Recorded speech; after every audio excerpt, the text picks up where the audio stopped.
Images choquantes, pour ça il y a Gaza. Alors, les images de Moira en souffrance animale, pour moi, ce sont des images choquantes et pour beaucoup de gens aussi.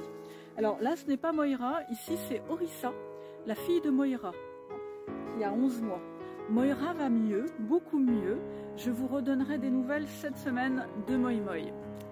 Alors, je voudrais réagir à ce commentaire concernant les images choquantes ou à d'autres commentaires qui ont dit « Oh là là, mon Dieu, mais c'est trop choquant, honte à toi de filmer ta chienne alors qu'elle est en train de mourir. » Alors, premièrement, c'est pas moi qui filme, j'étais accompagnée.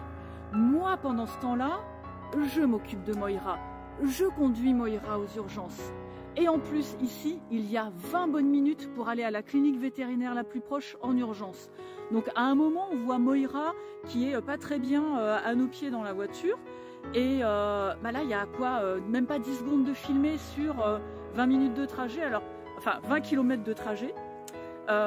Du coup, c'est pas grand-chose. Et de toute façon, pendant ce temps-là, on peut rien faire. Et elle n'est pas en train de mourir. Elle fait une réaction à la piqûre. C'est plus tard aux urgences vétérinaires où on a eu quand même un peu peur pour elle et que là, elle a failli mourir. Oui, non, mais de toute façon, elle est paralysée, la pauvre, c'est souffrance animale, vous devriez avoir honte de filmer pendant qu'elle n'est pas bien. Eh bien non, je n'ai pas honte et je vais vous expliquer pourquoi. Elle est bonne, là, elle est bonne sa bobo, hein, oui ça. Eh bien tout simplement parce que ces images-là sont utiles, elles sont utiles à plusieurs personnes.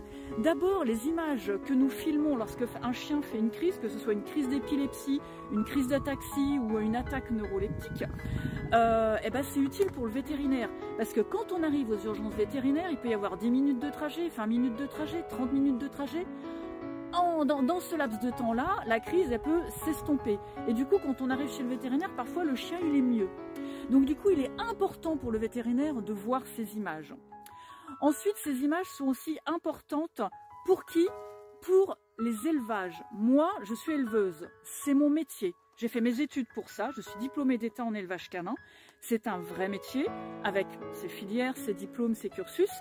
Et on a aussi de la recherche en élevage, que ce soit de la recherche génétique ou prophylactique.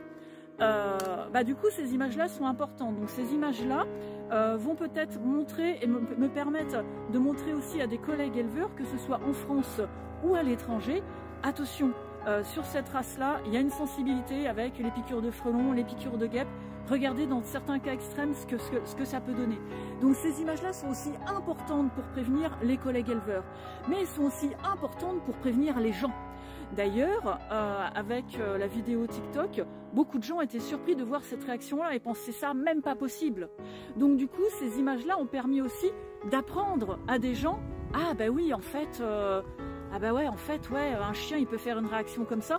Et donc du coup d'être encore plus vigilant quand il y a des frelons, des guêpes ou d'autres petites bêtes bizarres qui volent dans le coin, à ce que le chien justement ne les chope pas. Donc pour Moira, pour ceux qui n'ont pas vu la vidéo de Moira, Moira a gobé soit une guêpe, soit un frelon, on pense un frelon. Et du coup, la bestiole l'a piqué dans la gorge. Donc elle a fait une réaction extrême parce que ça a été jusqu'à la paralysie. Hein, elle a été hospitalisée 6 jours et elle s'en est super bien sortie. Oh, petite Orissa, c'est trop mignon. Voilà. Donc voilà, je voulais vraiment m'exprimer à ce sujet-là. Donc non, je n'ai pas honte de filmer et oui, ce sont des images choquantes. Merci pour votre attention et merci encore pour votre soutien. Salut!